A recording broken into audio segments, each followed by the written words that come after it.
నమస్తే, నా పేరు రాజేష్ నాయక్, ఉస్మానియా యూనివర్సిటీ బీఆర్ఎస్ రాష్ట్ర కార్యదర్శి. ఈరోజు నేను ప్రధానంగా మాట్లాడదలుచుకున్న విషయం ఏంటి అని అంటే, తెలంగాణ రాష్ట్రంలో ఉన్నటువంటి 2 కేంద్ర మంత్రులు, అదేవిధంగా 8 మంది ఎంపీలు, బీజేపీ పార్టీకి సంబంధించిన ఈ 8 మంది ఎంపీలు సుప్తావస్థ దశలో ఉన్నారని చెప్పేసి నేను క్లియర్గా అర్థమవుతా ఉన్నది. ఎందుకు అనంటే, పక్క రాష్ట్రమైనటువంటి ఆంధ్రప్రదేశ్కి ఇయ్యాల కేంద్ర ప్రభుత్వం నుంచి వెళ్లి ఐఐటి తిరుపతికి దాదాపుగా 2313 కోట్ల రూపాయలు రిలీజ్ చేయడం జరిగింది. అదేవిధంగా అక్కడ ఉన్నటువంటి 12,000 మంది విద్యార్థులకు వసతి మరియు విద్యా బోధనకు సంబంధించిన మౌలిక సదుపాయాలు కల్పించడం కోసము కేంద్ర ప్రభుత్వము చాలా క్లియర్ కట్ గా డబ్బులు రిలీజ్ చేస్తా ఉంటే, మన తెలంగాణ రాష్ట్రంలో ఉన్నటువంటి ఎంపీలు 8 మంది ఎంపీలు ఉన్నారు, 2 కేంద్ర మంత్రులు ఉన్నారు. ఇక్కడికి వచ్చి గగ్గోలు పెట్టి చాలా ఓహో ఆహో అని చెప్పేసి పెద్ద బట్టలు చింపుకొని మాట్లాడతారు. కానీ కనీసం తెలంగాణ రాష్ట్ర ప్రయోజనాల కోసం కానీ, తెలంగాణ రాష్ట్రంలో ఉన్నటువంటి విద్యా వ్యవస్థ మీద కానీ, అదేవిధంగా ఇక్కడున్న విద్యార్థుల మీద కానీ, పేద విద్యార్థుల మీద కానీ, నిరుద్యోగుల మీద కానీ ఎటువంటి ప్రేమ వాళ్ళకి కనిపించడం లేదు. ఎందుకు అనంటే, దాదాపు తెలంగాణ రాష్ట్రం ఏర్పడి దాదాపు 10 సంవత్సరాలు దాటి కనీసము నాడు తెలంగాణ రాష్ట్ర విభజన చట్టంలో ఉన్నటువంటి హామీలు విద్యాపరంగానే మాట్లాడదలుచుకున్నాము. ఆ హామీలను కనీసం నెరవేర్చే దాఖలాలు కనబడతలేవు.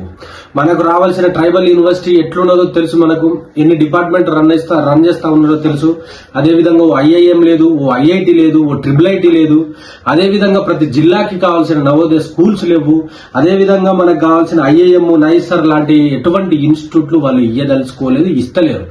సరే, కేంద్ర ప్రభుత్వం ఇయ్యకపోతే ఇక్కడ ఉన్నటువంటి ఎంపీలు 8 మంది కాంగ్రెస్ ఎంపీలు ఉన్నారు, 8 మంది బీజేపీకి సంబంధించిన ఎంపీలు ఉన్నారు.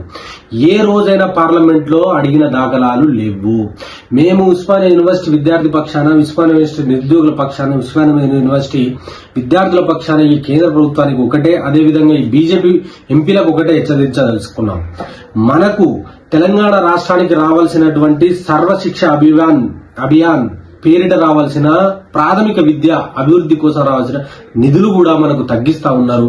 అదేవిధంగా రాష్ట్రీయ మాధ్యమిక శిక్షా అభియాన్ RMSA దానికి సంబంధించిన నిధులను కూడా మనకు మాధ్యమిక ఇంటరు ఆ సంబంధించిన కోర్సులకు రావాల్సిన డబ్బులు అసలే రావట్లేదు. అదేవిధంగా రాష్ట్రీయ ఉత్సార్ శిక్షా అభియాన్ రూసా ఫండ్స్ కూడా రావట్లేదు. అదేవిధంగా మా యూనివర్సిటీ లాంటి వ్యవస్థలు అయితే చాలా భ్రష్టు పట్టే పరిస్థితిలో కనబడతా ఉన్నాయి. ఇవాళ ఎటువంటి రీసెర్చ్ లేవు. రీసెర్చ్లు చేయడానికి కావలసినటువంటి వాళ్ళు ఫెలోషిప్లు ఇవ్వట్లేదు. SC ST పిల్లలకు ఫెలోషిప్లు లేవు, OBC పిల్లలకు ఫెలోషిప్లు లేవు. కనీసం వాటి మీద కూడా మాట్లాడే ప్రయత్నం చేయాలని చెప్పేసి మేము ఉస్మానియా యూనివర్సిటీ విద్యార్థి పక్షాన, బీఆర్ఎస్ పార్టీ విద్యార్థి పక్షాన మేము విద్యార్థి విభాగం నుంచి మేము డిమాండ్ చేస్తా ఉన్నాము.